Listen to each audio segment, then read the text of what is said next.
आज की कहानी चापलूस मंडली। जंगल में एक शेर रहता था। उसके 4 सेवक थे, चील, भेड़िया, लोमड़ी और चीता। चील दूर दूर तक उड़कर समाचार लाती। चीता राजा का अंगरक्षक था, सदा उसके पीछे चलता। लोमड़ी शेर की सेक्रेटरी थी। भेड़िया गृह मंत्री था। उनका असली काम तो शेर की चापलूसी करना था। इस काम में चारों माहिर थे, इसलिए जंगल के दूसरे जानवर उन्हें चापलूस मंडली कहकर पुकारते थे। शेर शिकार करता, जितना खा सकता वह खाकर बाकी अपने सेवकों के लिए छोड़ जाया करता था। उससे मजे में चारों का पेट भर जाता। एक दिन चील ने आकर चापलूस मंडली को सूचना दी, भाइयों, सड़क के किनारे एक ऊंट बैठा है। भेड़िया चौंका, ऊंट किसी काफिले से बिछुड़ गया होगा। चीते ने जीभ चटकाई, हम शेर को उसका शिकार करने को राजी कर ले तो कई दिन दावत उड़ा सकते हैं। लोमड़ी ने घोषणा की, यह मेरा काम रहा। लोमड़ी शेर राजा के पास गई और अपनी जुबान में मिठास घोलकर बोली, महाराज, दूत ने खबर दी है कि एक ऊंट सड़क किनारे बैठा है। मैंने सुना है कि मनुष्य के पाले जानवर का मांस का स्वाद ही कुछ और होता है। बिल्कुल राजा महाराजाओं के काबिल। आप आज्ञा दे तो आपके शिकार का ऐलान कर दूं। शेर लोमड़ी की मीठी बातों में आ गया और चापलूस मंडली के साथ चील द्वारा बताई जगह जा पहुंचा। वहां एक कमजोर सा ऊंट सड़क किनारे निढाल बैठा था। उसकी आंखें पीली पड़ चुकी थीं। उसकी हालत देखकर शेर ने पूछा, क्यों भाई, तुम्हारी यह हालत कैसे हुई? ऊंट कराहता हुआ बोला, जंगल के राजा, आपको नहीं पता इंसान कितना निर्दयी होता है। मैं एक ऊंटों के काफिले में एक व्यापार माल ढो रहा था। रास्ते में मैं बीमार पड़ गया। माल ढोने लायक नहीं, ये कह के उसने मुझे यहाँ मरने के लिए छोड़ दिया। आप ही मेरा शिकार कर मुझे मुक्ति दीजिए। ऊंट की कहानी सुनकर शेर को दुख हुआ। अचानक उसके दिल में राजाओं जैसी उदारता दिखाने की जोरदार इच्छा हुई।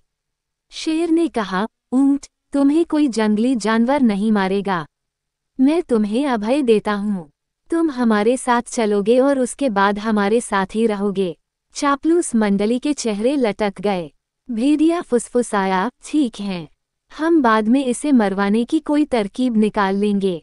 फिलहाल शेर का आदेश मानने में ही भलाई है। इस प्रकार ऊंट उनके साथ जंगल में आया। कुछ ही दिनों में हरी घास खाने व आराम करने से वह स्वस्थ हो गया। शेर राजा के प्रति वह ऊंट बहुत कृतज्ञ हुआ। शेर को भी ऊंट का निस्वार्थ प्रेम और भोलापन भाने लगा।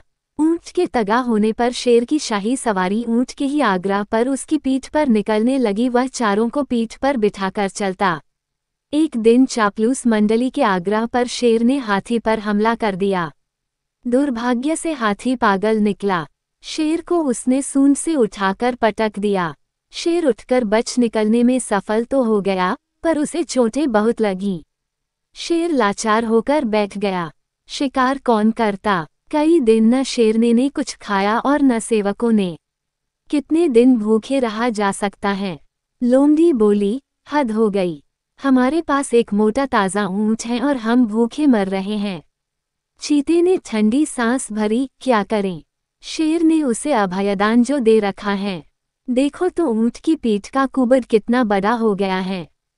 चर्बी ही चर्बी भरी है इसमें। भेड़िए के मुंह से लार टपकने लगी। ऊंट को मरवाने का यही मौका है, दिमाग लगाकर कोई तरकीब सोचो। लोमड़ी ने धूर्त स्वर में सूचना दी, तरकीब तो मैंने सोच रखी है। हमें एक नाटक करना पड़ेगा। सब लोमड़ी की तरकीब सुनने लगे।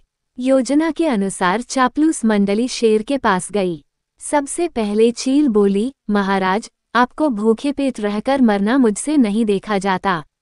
आप मुझे खाकर भूख मिटाए। लोमड़ी ने उसे धक्का दिया, चल हट, तेरा मांस तो महाराज के दांतों में फंसकर रह जाएगा। महाराज, आप मुझे खाए।